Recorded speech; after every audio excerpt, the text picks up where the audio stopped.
Olá pessoal, tudo bem?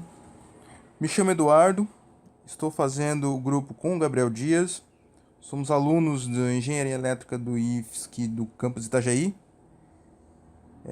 Hoje a gente vai estar falando sobre o fenômeno de fotocondutividade e como ele é deco- a decorrência dele, do porquê que acontece, como acontece.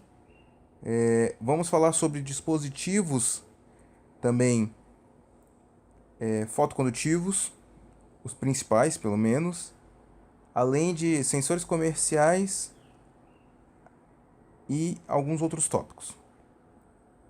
Vamos começar tendo uma introdução sobre esse tema e como é que funciona o fenômeno da fotocondutividade.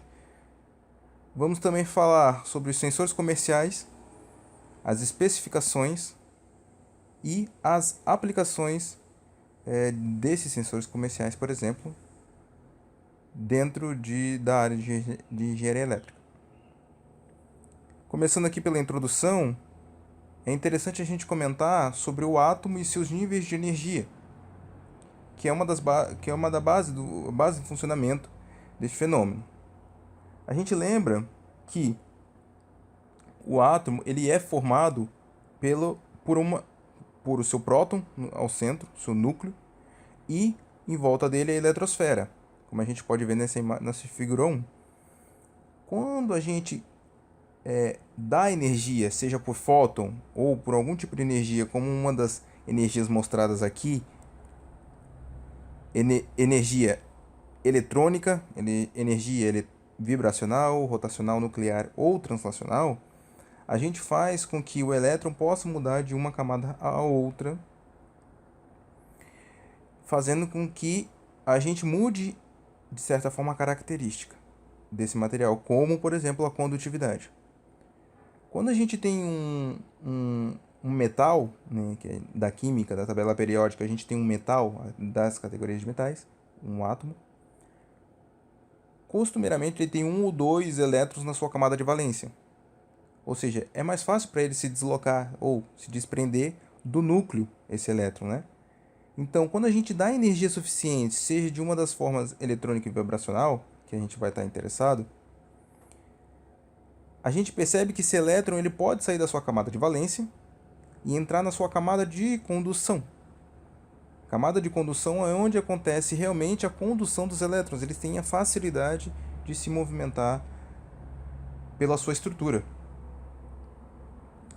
Então a gente vai estar prestando atenção principalmente na energia vibracional e eletrônica. Essa energia transnacional, rotacional e nuclear, elas podem vir de várias formas, né? Elas podem estar associadas à emissão, por exemplo, igual mostra nessa figura do fóton. Alguns aspectos interessantes é que para que haja, né, a excitação eletrônica, é preciso que tenha uma onda, de um comprimento de onda e uma frequência. Então, dependendo do fóton, que a gente aqui está vendo como uma onda, de certa forma, ele vai incidir sobre esse elétron, esse átomo, essa molécula, e vai fazer a mudança dos níveis de energia dependendo do comprimento de onda. É claro que essa molécula ela tem que ser sensitiva a esse comprimento de onda nessa frequência, no caso desse fóton, ok? Então, com a formação das moléculas e dopagem de semicondutores, por exemplo, os elétrons podem se mover com mais facilidade quando expostos a esses fótons, né, que eu falei anteriormente, fazendo com que eles mudem seu nível de energia. O que eu quero dizer? Que um condutor, a gente não vai estar tão interessado no efeito da fotocondutividade em um condutor, porque ele já é um condutor, ele conduz facilmente os elétrons. Por outro lado, a gente também não vai estar tão interessado nos isolantes, porque dificilmente a gente vai ter energia, por exemplo, eletromagnética suficiente para romper essa barreira, como está mostrado nessa figura 2, essa barreira aqui, esse gap de energia, para fazer com que os elétrons daqui movam-se para cá. Em contrapartida desses dois exemplos, temos o semicondutor, que, além de ter uma energia muito baixa para fazer com que os elétrons se movam da camada de valência para a camada de condução, é possível fazer a dopagem para que a gente tenha uma faixa de atuação específica desse semicondutor, ok? Então, o que eu quero dizer? Que a gente vai, de certa forma, pegar algum tipo de material que é sensitivo a um comprimento de onda específico, dopar esse material de modo que ele seja caracterizado como um semicondutor, para então, quando um fenômeno eletromagnético incida sobre esse átomo, faça com que os elétrons facilmente sejam conduzidos para a camada de condução. Ok? Então, em suma, o fenômeno da fotocondutividade é eletromagnético e óptico. Acontece também quando há incidência de ondas eletromagnéticas no material que acaba absorvendo e mudando seus níveis de energia, fazendo com que sua condutividade aumente ou diminua. Ou seja, o que eu falei tudo aqui em cima pode talvez de certa forma ser resumido aqui. A gente tem uma onda chegando nesse material, fazendo com que esses elétrons sejam excitados e pulem da camada de valência para a camada de condução, formando lacunas e elétrons livres na camada de condução, possibilitando então que haja o aumento da condutividade do material, permitindo passagem de elétrons por essa camada de condução.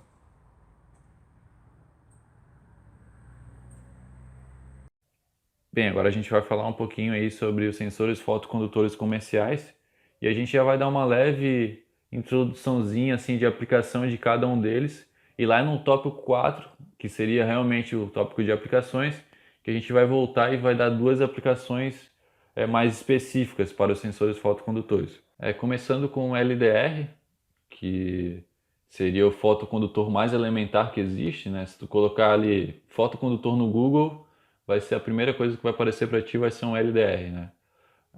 Acho que boa parte aqui da sala já teve contato com o LDR lá em MIC, né? Mas o que que ele é basicamente, né? O nome dele já diz, né? Ele é um resistor dependente de luz, né? Então ele varia a resistência dele conforme tu incide uma luz nele, né? Quanto mais luz, menos resistência. Ele tem uma resistência, no caso, seria uma resistência sem luz, né? Que ele é em média ali 1 mega, dependendo do fabricante. E quando tu coloca a luz nele, ele cai ali para 10 a 20 quiloohms. As aplicações do LDR seria como a gente fez lá em MIC, né? Por exemplo, numa casa, tu quer que as luzes ligam quando escurece, né? Quando fica de noite. Aí tu coloca lá um LDR e tu faz ali um circuitinho ali com ele e tu consegue fazer isso. Dá para tu fazer também lá na parte da robótica, né? Um segue-linha, eu fiz isso em MIC também, usando o LDR. Que quando ele tu pode colocar um LED virado para o chão, né? E quando ele refletir o branco, ele vai refletir mais luz e o LDR vai ter mais resistência. Quando ele estiver no preto, ele vai refletir menos luz e o LDR vai ficar com uma resistência mais alta. Então essa seria alguma das aplicações aí do LDR. Bem, outro sensor fotocondutor muito utilizado seria a chave ótica. Ela consiste basicamente em um emissor infravermelho junto com uma célula fotocondutora. Eles são separados por um gap, na qual, quando passa alguma coisa entre eles, esse material, seja um metal, um plástico, algo que bloqueia a emissão da onda infravermelha, a célula fotocondutora vai perceber isso e ela vai alterar a resistência, né? Com isso tu consegue, tem várias aplicações, seria como uma chave mesmo, ou como um encoder, que seria a aplicação mais trivial para chave ótica. Como é que é feito? Basicamente é acoplado um disco de metal no eixo do motor com várias perfurações. Esse disco ele passa no gap ali da chave ótica e conforme as perfurações vão passando na frente da célula fotocondutora, ela vai recebendo ali a onda infravermelha, né, advinda do LED, e com isso tu consegue saber a rotação do motor, né, a velocidade do motor, ou até mesmo quantos graus que ele girou, né? Então essa seria a aplicação mais trivial assim para chave ótica e que é muito utilizado na indústria, né? Esse método de encoder. Bem, aqui a gente trouxe um exemplo um pouco diferente, que seria o acoplador óptico. Ele é basicamente um CI que utiliza o sensor fotocondutor. Aqui a gente pegou o PC817, mas tem diversos outros aí no mercado, tem o 4N25, entre outros. O funcionamento dele é bem parecido com o da chave ótica. Ele tem aqui um LED emissor infravermelho e a célula fotocondutora. Então, quando tu coloca uma tensão aqui entre o pino 1 e 2, ele emite a onda, né, o LED, emite a onda infravermelha, que é captada aqui pela célula fotocondutora. Então, ele diminui essa resistência entre o pino 3 e 4.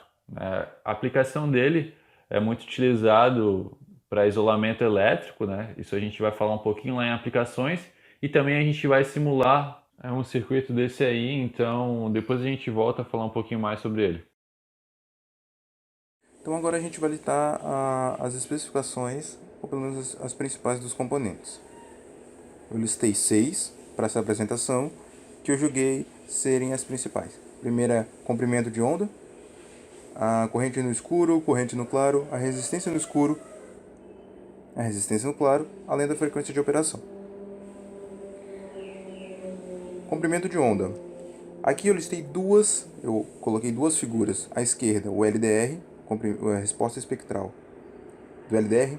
À direita, de um sensor comercial, TSMP 1138, que é usado muito para moduladores de canal ou repetidores de sinal.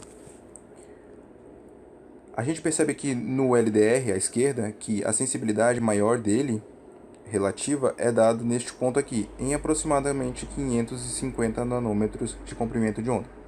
Enquanto a sensibilidade deste sensor comercial TSMP é dado em 950 nanômetros de comprimento de onda. Ou seja, a gente tem uma diferença de comprimentos grande, né? Se a gente não conhece o espectro, a gente olha o espectro em que a gente consiga identificar esses valores. Então, o LDR ele está mais ou menos nessa faixa aqui, do espectro da luz visível pelo olho humano. Ou seja, com LDR, uma luz simples, uma luz, por exemplo, da sala, se você ligar, ele já vai ser afetado. Ele vai aumentar as suas características, né? Ou pelo menos a sua fotocondutividade. Enquanto já o sensor TSMP ele já está fora dessa faixa e atuando na faixa do infravermelho. Ou seja, essa informação de comprimento de onda é importante para tu definir em qual componente você vai usar para determinada ocasião. Então, dimensionar corretamente o componente. Ok? Agora, a corrente no claro e a corrente no escuro. O componente, né, quando ele está sem luz alguma recebendo, a gente diz que ele não tem luz, né? Lux. Então ele não está recebendo, mas mesmo assim há a produção de elétrons, né? Então ele tem uma corrente mínima que está sendo gerada nele. Então imagine que não tem luz nenhuma, então eu pintei todo, eu deixei ele aqui, tampei, não está recebendo luz alguma. Mesmo assim ele tem uma corrente na ordem dos 10 microamperes, variando, é claro, de componente para componente. Já A corrente no claro diz respeito à corrente quando há um determinado valor de luz, ou uma onda eletromagnética aqui que vai excitar esse componente, chegando nesse componente. Então ela varia na ordem de 100 microamperes. Ok? Já a resistência no escuro e a resistência no claro são características bem similares, mas com valores de resistência. Então, quando a gente não tem luz alguma chegando no dispositivo, que era a primeira ocasião do tópico anterior, a gente tem uma resistência específica, que é dada aqui nesse caso em 0 lux a 1 mega, no mínimo. Enquanto, quando há existência de luz, e aí ele varia, quanto mais lux, por exemplo, aqui a gente tem uma curva, maior, ou aliás, menor é a sua resistência.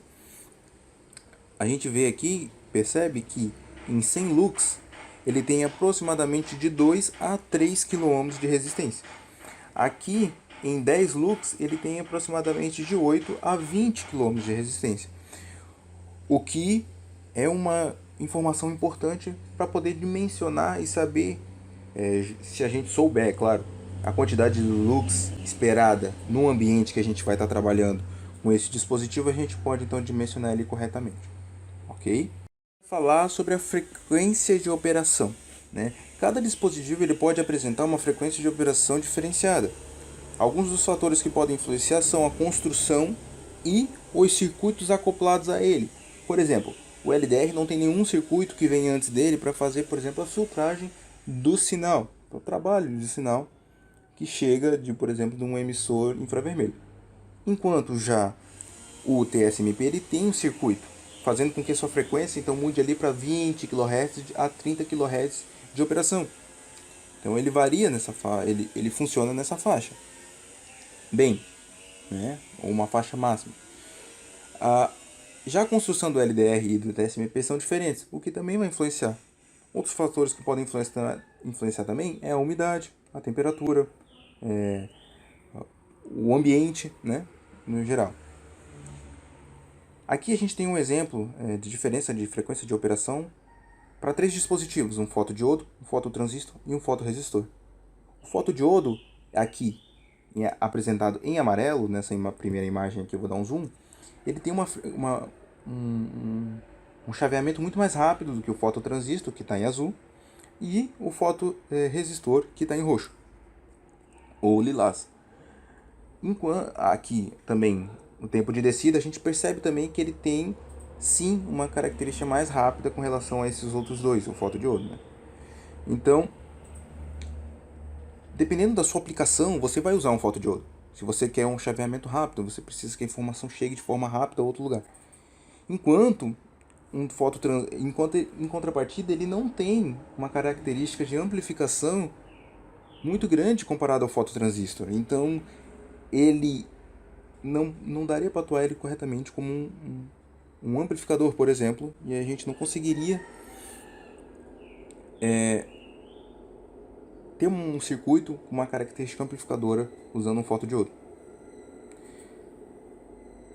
Agora, uma das aplicações, e eu vou citar uma aqui, que foi em PI2, é a detecção de furos usando esse fototransistor e um diodo emissor infravermelho.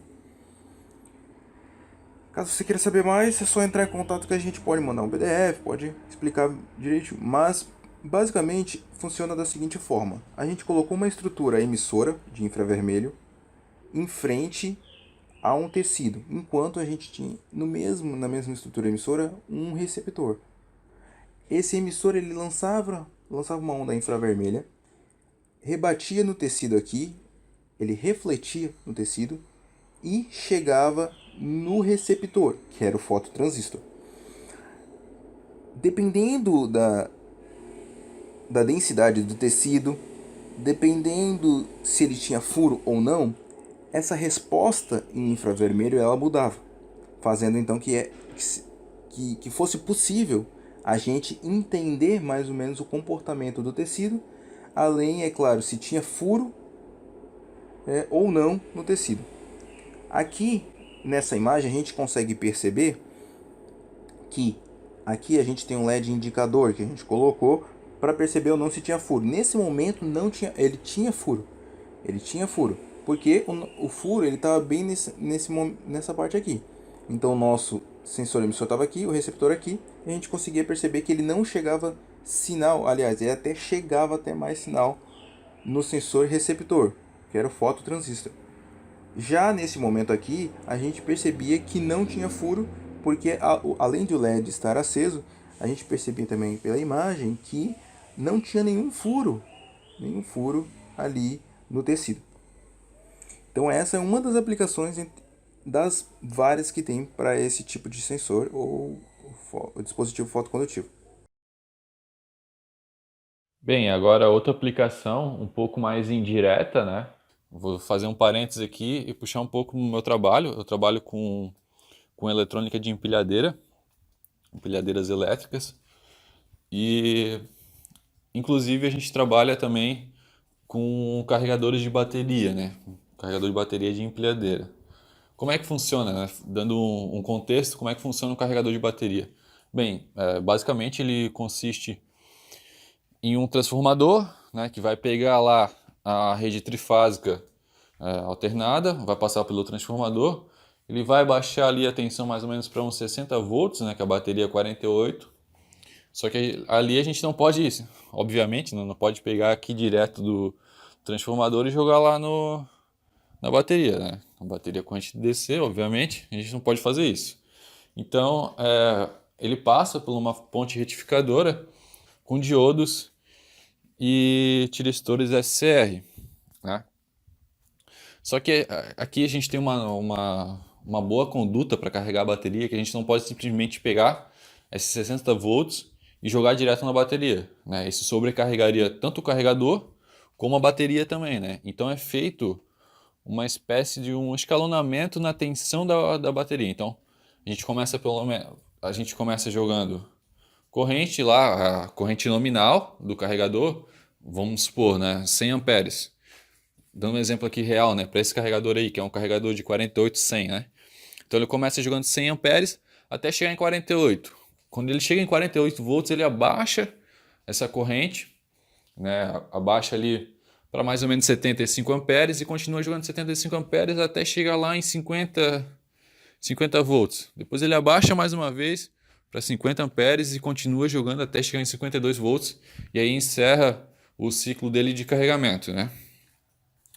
E como é que é feito isso, né? Esse negócio de ficar controlando a corrente. Bem, como a gente já viu lá em eletrônica de potência, a gente pode controlar a corrente com um tiristor SCR, né? Controlando aqui a corrente no gatilho do SCR, né? Para fazer isso, o carregador ele tem uma plaquinha de controle, né? Essa plaquinha que vocês estão vendo aí. Plaquinha, ela é mais ou menos simples, né? Inclusive aqui é o mesmo processador do Arduino, o Atmega 256. Inclusive até tem um... Eu tenho... Inclusive até acho que essa placa ela foi prototipada no Arduino, né? Ela é muito... Sei lá, parece muito com um protótipo de Arduino isso aqui. Apesar de ser um preço bem caro, né? Uma plaquinha dessa aqui custa em média ali 1.200 mais ou menos uma placa dessa, tá? Mas enfim, então como é que funciona, né? Quem vai falar quanto de corrente que eu vou jogar pro meu tiristor é o processador, né? Embasado no que ele está medindo aqui, embasado na tensão da bateria, né? Ele vai calcular o quanto de pulso que ele vai dar, né? Porque ele não joga uma corrente fixa no gatilho, são pulsos. Então ele faz aqui um controle da tensão da fase, né? A tensão alternada. Faz o controle também de quanto que está de tensão na bateria, né? No instante atual. E com isso ele decide quantos pulsos que ele vai dar. Mas eu não posso simplesmente pegar esse sinal direto aqui do processador e jogar direto lá no gate do meu SR, né? Logicamente. Porque se acontecer algum problema, né? Porque lá a gente está trabalhando com 60 volts corrente alternada, a gente não vai querer misturar esses dois circuitos, né? Por exemplo, se queimar lá o SCR, vai queimar toda a minha placa, vai queimar o processador, que é basicamente o componente mais caro que a gente tem aqui, é nele que está todo o código e tal, então a gente não quer que isso aconteça. É que é feito, né? Uma porta do processador é conectada direto ali no pino 1 do CI, e conforme o processador dá o pulso, ele joga a corrente ali para o LED, né? E o LED emite a onda infravermelha, que é captada ali pela célula fotocondutora, e, e dali é liberado finalmente a corrente lá para o gate do tiristor. Né? E assim é feito o isolamento elétrico entre as duas partes do circuito. Isso é muito comum, né? Utilizar o fotocondutor para fazer esse isolamento. Então, tá aí uma das aplicações, né? A gente deu um exemplo bem prático, né? E agora a gente vai ali para a simulação. Eu vou voltar num circuito bem parecido com esse.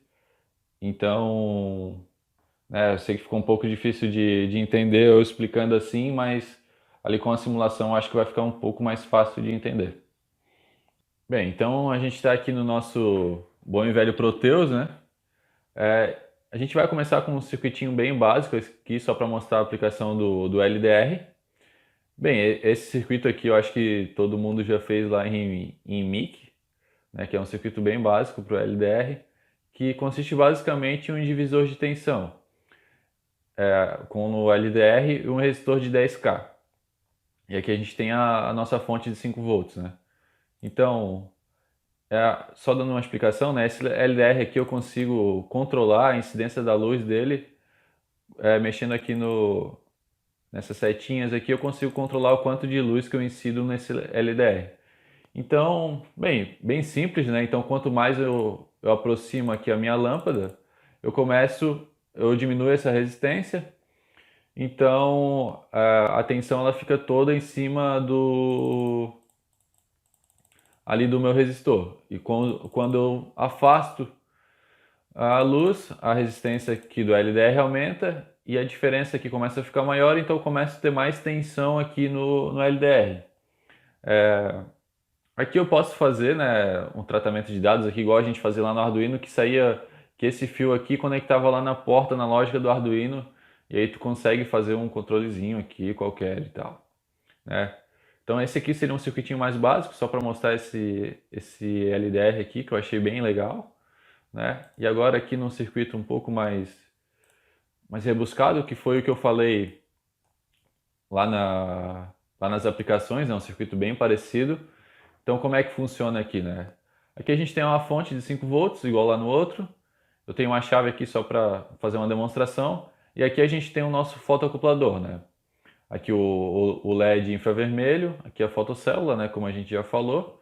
E aqui eu tenho o diodo, que ele está inversamente polarizado aqui, né? Então aqui ele sempre vai ter 5 volts aqui em cima do diodo e consequentemente em cima da lâmpada aqui também. Só que ela não vai acender por causa que esse circuito aqui ele vai estar aberto, né? Quando a minha chave aqui tiver aberta aqui, né? Eu não vou ter incidência da luz infravermelha aqui na fotocélula, então ela vai estar com uma resistência bem alta. É basicamente um circuito aberto, né?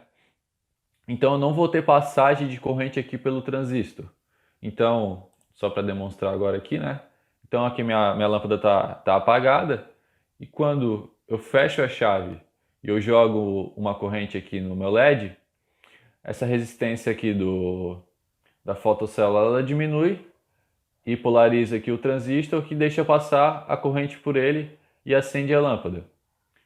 Aqui também a gente consegue fazer um controle do quanto de corrente que vai passar, regulando só o potenciômetro aqui, que eu diminuo essa corrente aqui que está sendo enviada para o LED e, consequentemente, eu envio menos luz infravermelho e aumenta essa resistência aqui da fotocélula, né? Então eu consigo fazer um controlezinho aqui de quanto de corrente que eu jogo lá para a lâmpada, né? Aumentando aqui a resistência, eu jogo menos corrente e aqui eu jogo mais, né? A variação é bem pequena, né? Mas só para demonstrar assim que não é um negócio 0-1, né? Ou tá aberto ou tá fechado, não. Tem uma escala ali que tu consegue controlar um pouquinho mais essa resistência. Então, essa aí era a simulação que a gente queria mostrar para vocês. Bem, e essas são as nossas referências. Eu espero que vocês tenham gostado. Até a próxima.